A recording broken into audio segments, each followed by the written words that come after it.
यहाँ त्रेता युग में भगवान श्री राम 11.5 वर्ष रुके थे। वनवास काल इन्हीं जंगलों में बिताया था भगवान श्री राम ने वनवास काल के दौरान। और जब भगवान श्री राम यहाँ आए थे त्रेता युग में, तब भी ऋषि मुनि यहीं रहते थे, तपस्या करते थे और आज भी तपस्या कर रहे हैं। तो दर्शकों, ये ऋषियों का तपलोक भी है दर्शकों।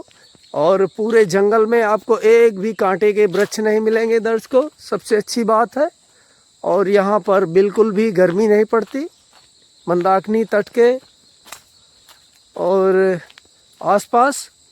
यहाँ ठंडक रहती है दर्शकों। बाकी बाहर तो टेम्परेचर बहुत ज़्यादा है। और मैं फिर से कहना चाहता हूँ अपने दुनिया भर के दर्शकों से कि एक बार आप चित्रकूट धाम जरूर आइए। तो ऐसा कुछ दृश्य है, यह देखिए।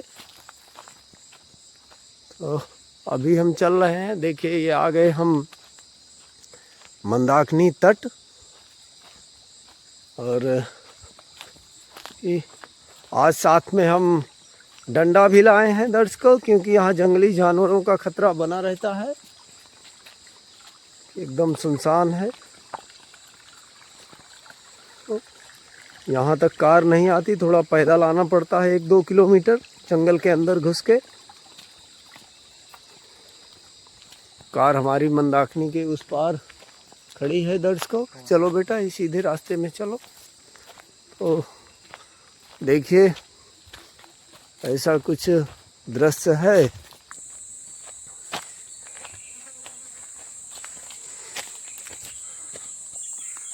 दर्शकों, तो ऐसा कुछ दृश्य है। देखिए हम बिल्कुल नज़दीक पहुंच चुके हैं। मानव जीवन यही है कि कर्म प्रधान है। जैसा कोई कर्म करेगा वैसा दुख उठाना पड़ेगा। मानव जीवन ये है, जैसे लक्ष्मण ने कहा, को न काऊ दुख सुखदाता, निज कृत कर्म भोग सब भ्राता। को काऊ को सुख दुख देने वाला नहीं, अपने कर्मों का सुत ही प्राणी भोग भोगता है। तो आप तो बढ़िया संतों की सेवा में निर्भर रहते हैं और संतों के लिए भाव है, तो आपका तो कल्याण है ही। और चित्रकूट में ऐसी पावन भूमि है क्या, यहाँ राम 12 साल रह करके गए। यहाँ पर सिद्ध मुनि जहां तहां आज भी है।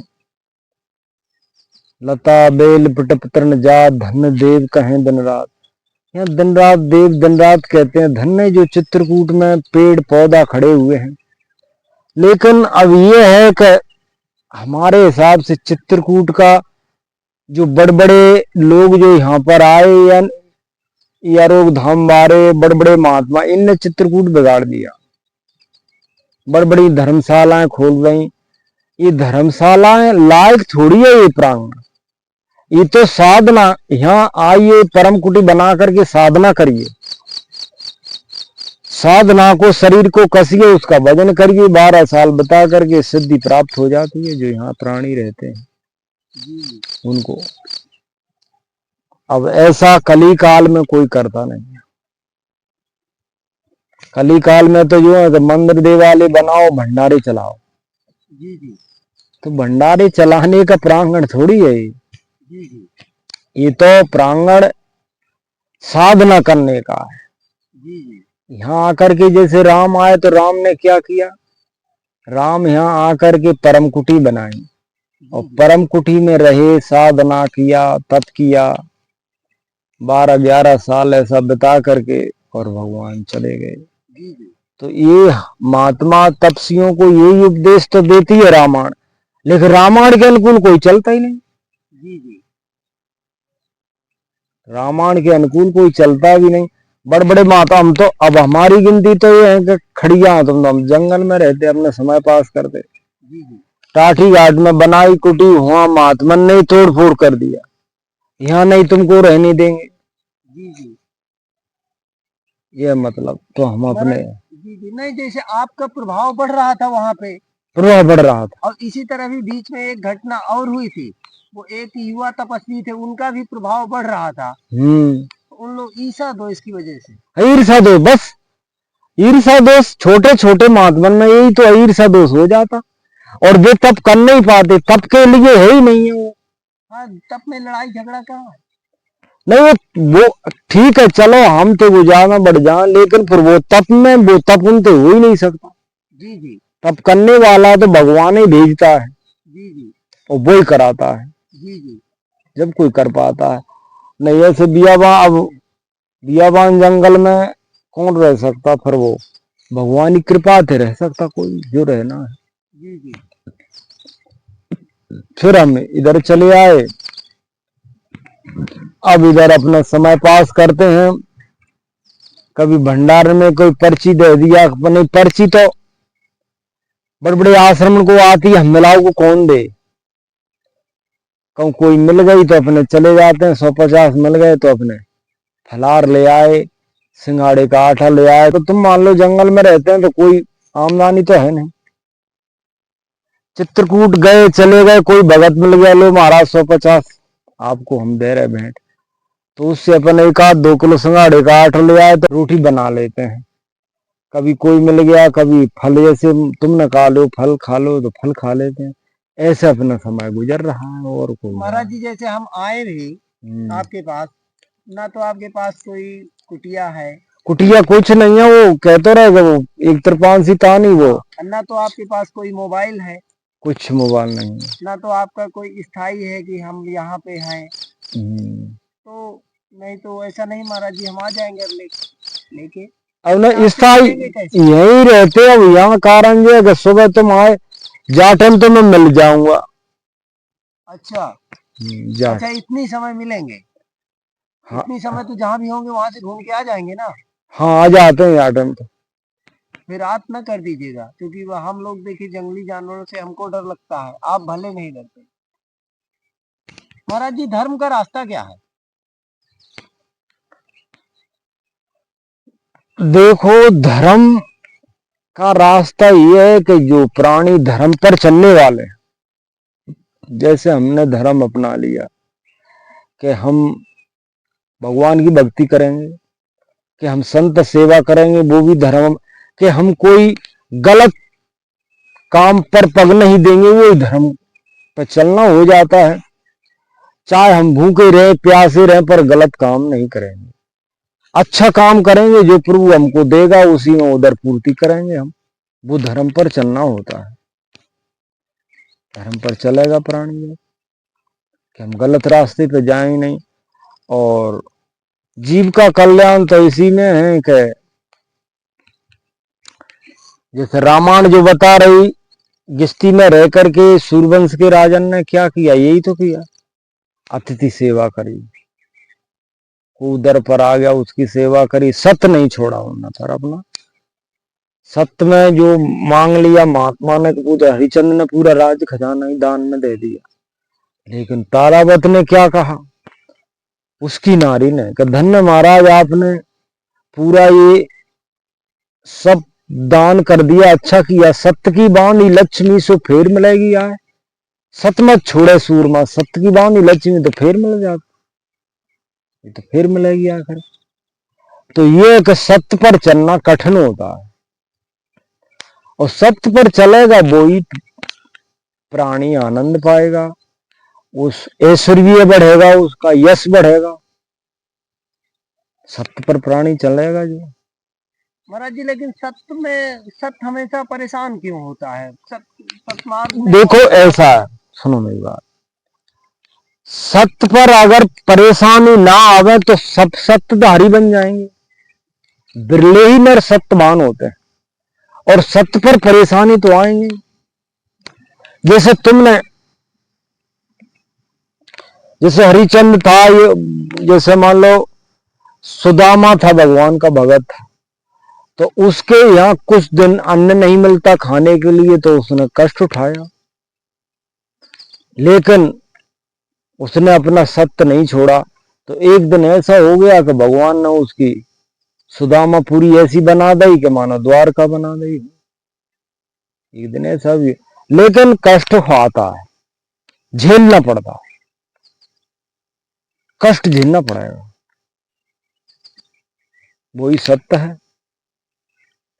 और थोड़े दिन तक कष्ट आएगा, फिर जय जय आनंद हो जाएंगे। महाराज जी, आनंद क्या है? आनंद यही है कि अपना वो आनंद तो वो है कि जो भगवान के भजन में हो गया, वही आनंद है। परम आनंद तो वो है जो भगवान के भजन में लवलीन हो गया, वो परम आनंद है। फिर आप गिस्ती का ऐसा सब कोई थोड़ी कर सकते, बिरले नरन को हैं, जो बड़े लोग महापुरुष हैं, वो ऐसा करते हैं कि वो भगवान के भजन में हैं, उनको कोई चिंता नहीं है, वो आनंद प्राप्त करते हैं। और अब यह है कि अब गिस्ती में रहना है तो फिर प्रभु को भजिए, उसका भजन करिए, संत सेवा करिए, तो भी आनंद है, परमानंद है। ऐसे बस यही क्या, यही दिनचर्या जीवन है। और वेद पुराण, तमाम वेद पुराण है, कोई रामायण भागवत अनेक प्रकार के शास्त्र, उनका व्याख्यान तो कौन कर सकता है। फिर इतना ही है कि अपने अपने दिनचर्या पे, अपने कर्म पर चल जाओ। ये वेद पुराण बता दे कि गिस्त का कर्म क्या है, उस कर्म पर चलिए, उस पर और संत सेवा करिए। संत सेवा में यही शास्त्र बताता, उसमें ही कल्याण है, आनंद है, वो ही आनंद है। भगवान का भजन करिए जब टाइम मिलता है। जैसे मान लो कोई अब सुबह शाम कोई अपने कमरे में है तो भगवान का भजन करिए, बस सही है। और क्या? और महाराज जी, पाप क्या है? पाप है, गलत करोगे ये पाप है, किसी को निर्दोष सताएंगे वो पाप है, बेईमानी करोगे, भाई थे या आम जनता में किसी की बेईमानी, लूटपाट का धन खाओगे, बेईमानी का धन खाओगे, वही पाप है। किसी को निर्दोष सताएंगे, गलत करेंगे, वही पाप है। झूठ बराबर पाप नहीं, सच बराबर तप नहीं। सच्चा से रहिए, वही तप है। झूठ के बराबर कोई पाप नहीं, झूठ बोलना। गिस्ती में रह करके ये मान लो, जैसे मान लो नरसी था, नरसी विक्रम, तो नरसी अपने बड़े भाई विक्रम से कहता कि भैया दिन भर काम करो, शाम को हर को ध्यान धरो। जैसे दिन में तो ये काम करना, वो काम करना, या करना वह करना, या में समय गुजर जाता है। अब शाम को सुबह शाम नहाया धोया तो अपनी भगवान की भजन, चार नाम लिए बैठ गए, भजन हो रहा है। शाम को टाइम मिल गया, शाम को कर रहे भजन, दिन में मिल गया, दिन में करो भजन। यही है, और क्या रास्ता। अब साधु तो ऐसी कि अपने कहीं प्रांगण में है, अपने दिन रात करो भजन, उनको तो कोई बात नहीं। गिस्त जीवन में तो यह है कि महाराज जी, जैसे हमसे कोई गलती हो गई है, हमने कोई पाप भूल वश कर दिया है, तो क्या उसका दंड हमें भोगना पड़ेगा कि प्रायश्चित करने से कट जाएगा? सुनो मेरी बात, भोगना पड़ेगा लेकिन भजन से कट जाएगा। जो आप भजन करोगे तो वो भजन से कट जाएगा। और लेकिन अब भजन ही नहीं करेंगे, पाप करते ही चले जाएंगे, तो उसका प्रायश्चित भोगना पड़ेगा, जरूर भोगना। और जैसे एक दो कर्म गलत है गए, फिर उससे डरने लगे, भगवान को जानने लगे, संत सेवा करने लगे, फिर उस पर गलत काम मत करिए, फिर अपनी सही रास्ता अपना लीजिए, भगवान का भजन करिए, संत सेवा करिए, उससे आपका कल्याण हो जाएगा और वो प्रायश्चित कट जाएगा। फिर नहीं, उसकी भुगतान नहीं भोगना पड़ेगा उसका। अब जब उसको भगवान को जानेंगे नहीं और गलत काम करते ही चले जाएंगे तो एक दिन भोगना ही पड़ेगा, एक दिन। अब शास्त्र तो यहां बताता है कि जो प्राणी अपनी शौक मौज में अपने धन को लगा देता है, संत सेवा जिसने जानी नहीं, कोई अति धर्म जाना नहीं, तो वो तो पशु के तुल्य है, वो प्राणी जिसे पशु चर रहे। अगले जन्म में वो पशु योनि में चला जाएगा, ये कुछ किया नहीं। तो सत्कर्म, यही सत्कर्म है। सत्कर्म करिए तो पुनः फिर आगे जन्म मिलेगा, ये जन्म में आनंद पाओगे।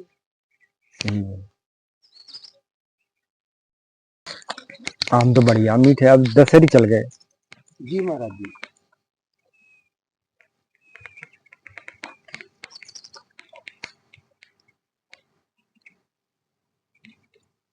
जैसे महाराज जी नहीं भोजन मिलता तो फिर क्या करते आप?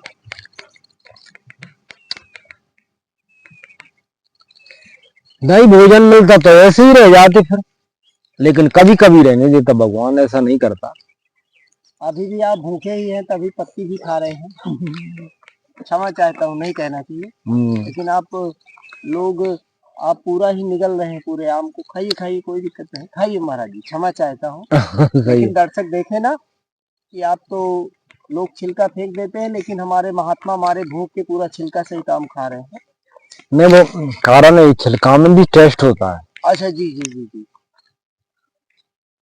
खा लीजिए।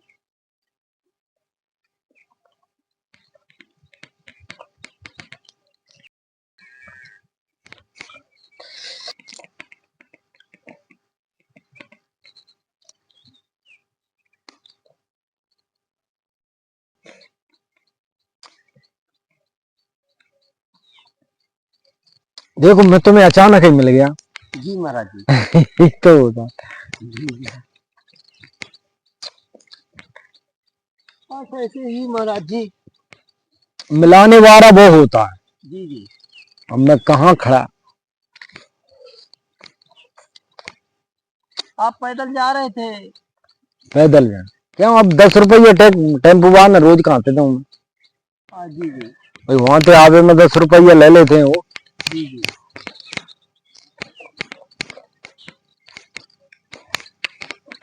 तो मैं सोचता ही ना 10 रुपये रोज कहाँ से लाऊंगा मैं, या तो पैदल चल। कोई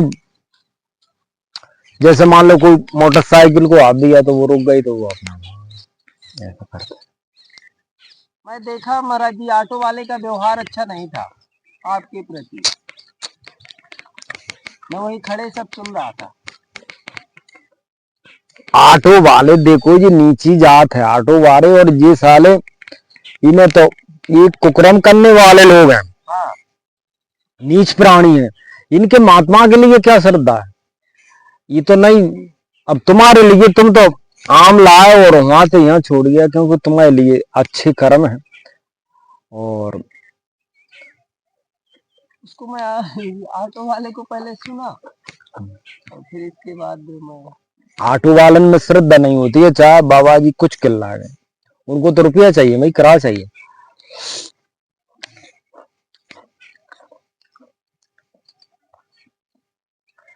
अब ऐसे आम जानी की कुंड में नहीं मिलते, हुआ यह मिल गए। हाँ, हम देख के आम लिए ना कि आप मीठे। बढ़िया आम। मुझे पता था आप भूखे हैं और तो खाएंगे तो मीठे लिया ना भाई। जो भी खिलाना चाहिए तो अच्छी खिलाना चाहिए, जो खट्टे रहते हैं वो सस्ते मिलते हैं। अच्छा, किसी में पेट भर जाएगा, जो श्रद्धा दे वो आवा।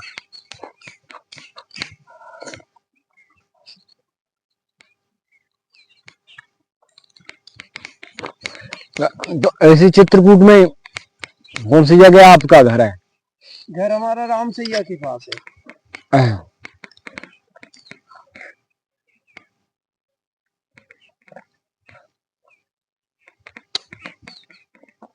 तो इसमें नौकरी है क्या आपकी? नहीं महाराज जी, ऐसे 100-200 रुपए मिल जाता है। नया चैनल बनाए तो यूट्यूब पे मिल जाता है 100-200 रुपए, और आप मार्गदर्शन भी संतों का मिल जाता है। घूमते रहते हैं, इससे नया नया कुछ सीखने को मिलता है, सेवा भी होती रहती है। बढ़िया है। एक मीडिया वाले, मैं रहता हूँ जाड़न में आए,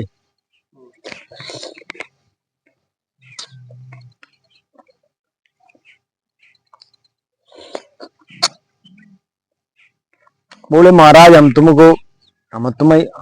तुम्हारी हम व्यवस्था करेंगे, ये करेंगे वो करेंगे।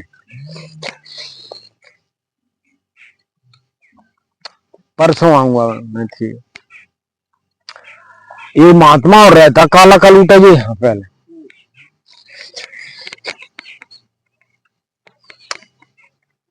तो वो कोई झूठ भी बोलता, 150 साल की उम्र बतावे वो।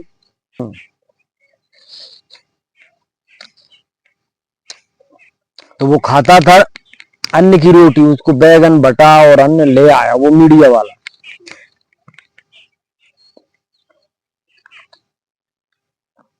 मैंने कहा हमको क्यों नहीं लाया, तो बोल गया था।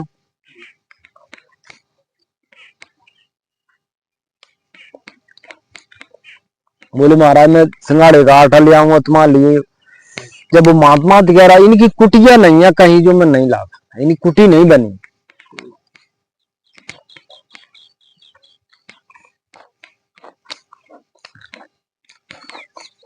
कुटी में महात्मा रह रहे वो विशिष्टता है कि चौरे में महात्मा रहता वो विशिष्टता है। जो खुले आसमान में रहते हैं।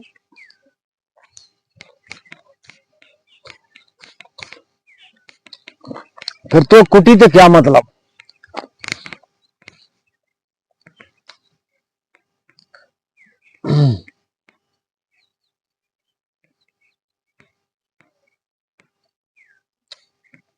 आम बढ़िया खा के तृप्त हो गया मैं। बढ़िया आम मीठे।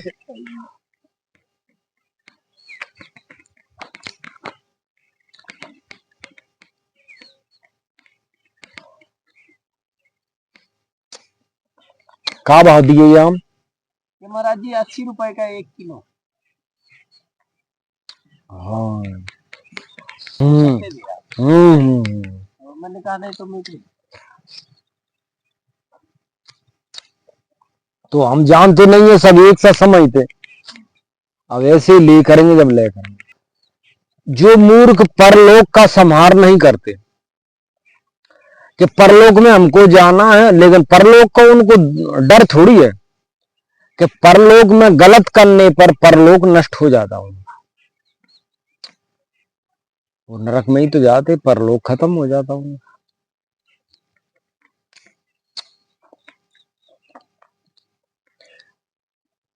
जाए प्रभु दारुण दुख दे ताकि मत पहले हल्ले। उनके उनको मति हरण है उनका। जी जी। अब तुम्हारी मति में देखो भगवान की महात्मा, और जिनकी श्रद्धा महात्मा के लिए उनमें ही भक्ति भगवान की प्रकट होती है। भगवान ने कहा है मोह अधिक संत कर लेखा। मोह अधिक संत को लिखना चाहिए तो मैं प्रसन्न हूं।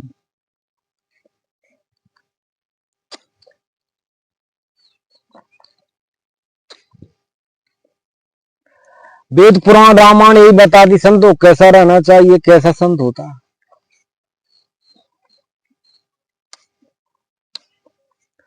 कलिकाल कागभूषण ने क्या कहा, एक श्लोक है और वही श्लोक तुम सब जगह सुना देना, लेकिन लोग महात्मा जो है महात्मा है जैसे मान लो, तो मुंह से लोग चिढ़ेंगे। क्यों चिढ़ेंगे कि ऐसा क्यों कहा। लेकिन कागभूषण ने क्या कहा है कि हे भाई गरुड़ में एक बार कली काल में अवंतकापुरी उज्जैन में गया, तो उज्जैन में क्या देखा हुआ, तपस्वी धनवंत ग्रह दलद्री तात न कौतक जात कही। तपस्वी धनवान बने बैठे, गिष्ट लोग गरीब बैठे, तो ये बड़ा अन्याय है। अब उसके कागभूषण का जो श्लोक है उसको जानने पर बड़े बड़े मंदिर देवालय, बड़े बड़े अलीशान आश्रम महात्मन के धरे, तो भाई वो श्लोक थे तो ये लगता है कि जी फिर ये अन्याय है। नहीं, महात्मा तो जंगल में आए, एक परम कुटी बना लो, भगवान का भजन करो, ये शास्त्र कहता है इसको। अब वो शास्त्र के अनुकूल कोई चलता है।